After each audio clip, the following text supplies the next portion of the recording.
Quick heads up before we start, this video contains full spoilers for Spider-Man Brand New Day and the wider Marvel universe. So if you haven't seen the movie yet and you're still planning to, this is your moment to click off.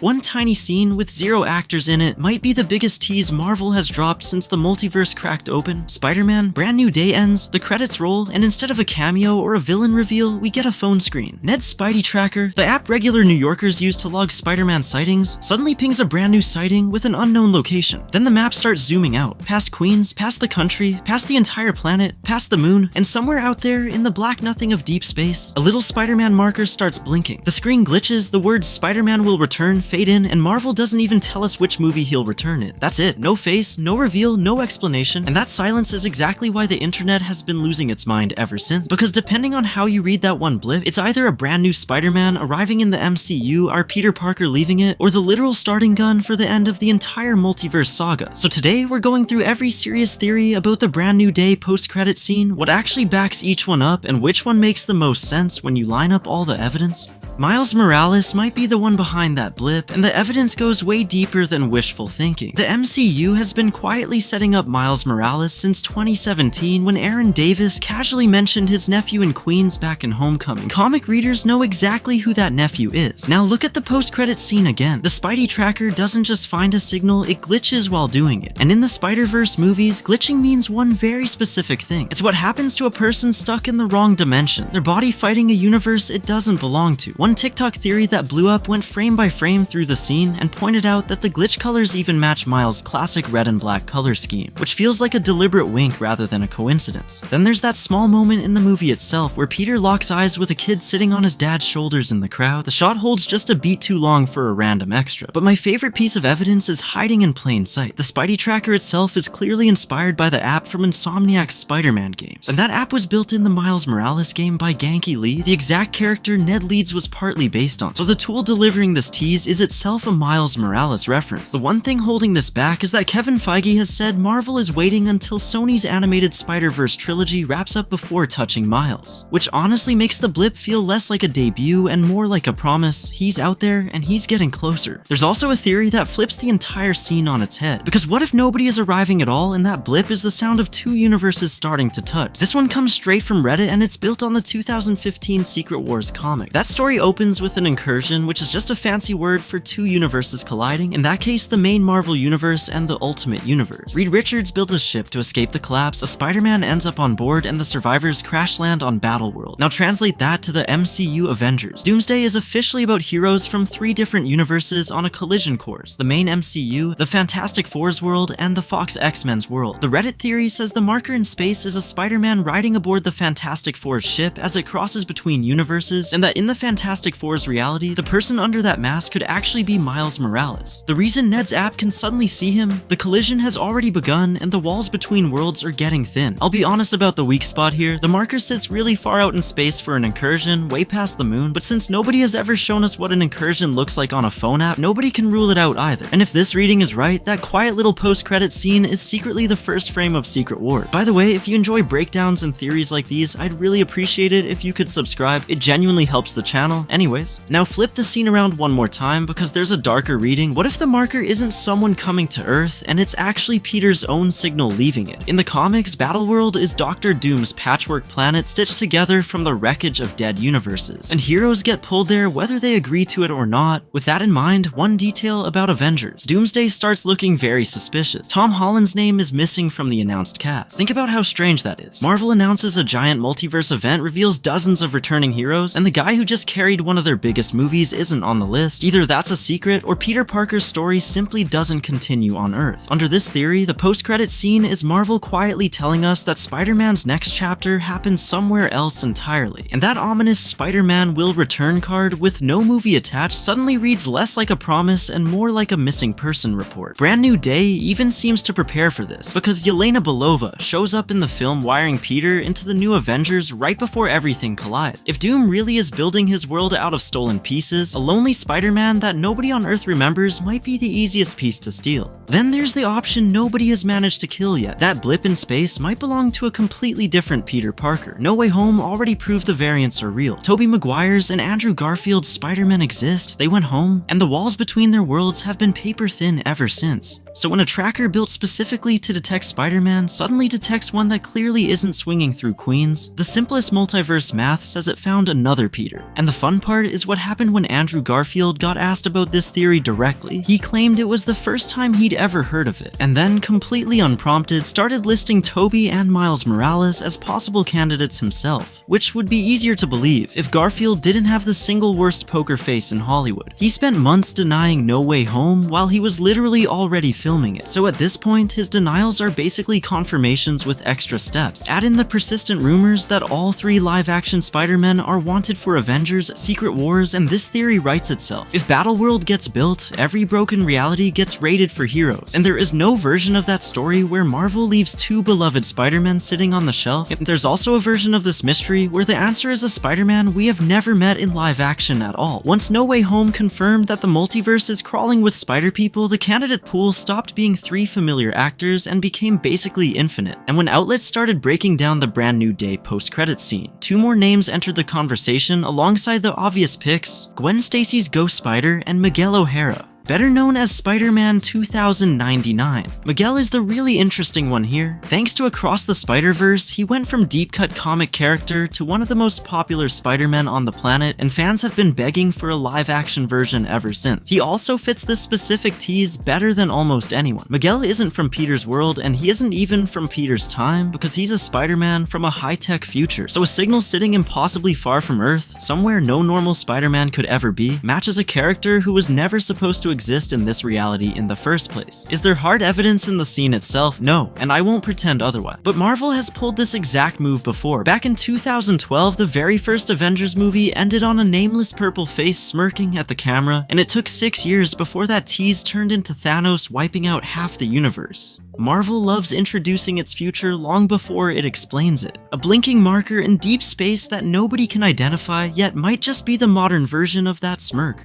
One More Suspect doesn't wear a mask at all. It's alive, it's black, and it's been waiting patiently since No Way Home. Remember that post-credit scene where Eddie Brock gets snapped back to his own universe and leaves a tiny piece of the Venom symbiote behind on the bar? That fragment has been sitting in the MCU ever since, completely unaddressed, like a loaded gun on a table that everyone pretends not to see. Here's why it matters for the space blip. Symbiotes are aliens. Their entire species comes from deep space. So a Spider-Man signature pinging from beyond the moon could mean the tracker isn't detecting a person at all. It could be picking up something that merely reads like Spider-Man, something shaped by him, drawn to him, on its way to him. I'll say clearly that this is the theory with the thinnest direct evidence, because nothing in the scene screams symbiote on its own, but the Black Suit Saga has been circling Tom Holland's Spider-Man for years. The fragment from No Way Home is the setup nobody has paid off, and if Marvel ever wants to tell that story, it starts exactly like this, with something falling toward Earth that the app can't explain. Under this reading, the blip isn't a hero arriving, it's the suit finding its way to Peter. And finally, the most boring explanation might also be the most likely one. Peter Parker is simply going to space, and Marvel isn't allowed to tell us where yet. Think about how this studio just behaved. They hid Sadie Sink's entire character until the movie released, dodged every question for over a year, and the film was genuinely better because of it. Marvel has clearly relearned the value of a secret, so Tom Holland missing from the Doomsday cast list means absolutely nothing, because this is a studio that just proved it will happily mislead everyone for a better moment in the theater. There's even a funny full circle detail buried in here. Years ago, Tom Holland famously spoiled Infinity War on live TV by revealing that Spider-Man goes to space before anyone was supposed to know. Thought it was a fake script because it was like Spider-Man's in space. Now an official post-credit scene does the exact same thing on purpose. If Peter gets pulled into the endgame of Avengers Doomsday, an event about entire universes colliding out in the cosmos, then a tracker losing him somewhere past the moon is exactly what that would look like from the ground. Sometimes the app isn't teasing a mystery guest, sometimes it's just telling you where the next fight is. And that's the genuinely clever part about this whole post-credits scene. Most of these theories aren't even fighting each other. An incursion cracking open the sky, a stowaway Spider-Man aboard the Fantastic Four's ship, Peter getting dragged toward Battleworld, the variants being pulled back in for Secret Wars. Those can all be chapters of the same story, just seen from different angles. Marvel put a scene on screen without a single actor in it, and it still managed to point at every major thread left in the Multiverse Saga at once. If you're asking for my honest read, the incursion theory is the spine and Miles Morales is the payoff, because it's the only version where every single clue, from the glitches to the ship to the timing, actually fits together. But that's exactly what I want to know from you. Who do you think is behind that blip in space? Drop your theory in the comments, and if you made it this far, subscribing would mean a lot. Thanks for watching, and I'll see you in the next one.